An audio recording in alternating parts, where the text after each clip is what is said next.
আসসালামু আলাইকুম।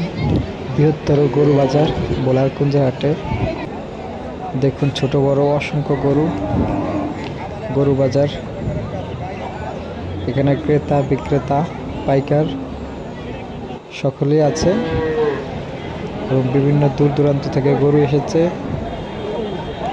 বেশ বড় বড় গরু রয়েছে, 2 লক্ষ, 1,80,000, 1,50,000 এবং লাখের উপরে বেশ গরু রয়েছে। প্রত্যেকটা গরুই অনেক বড় বড়। এগুলো আমাদের আশেপাশের যারা আছে গরু পালন করেন, সবাই নিজস্বভাবে গরু পালন করেন কোরবানির জন্য, বিক্রির জন্য।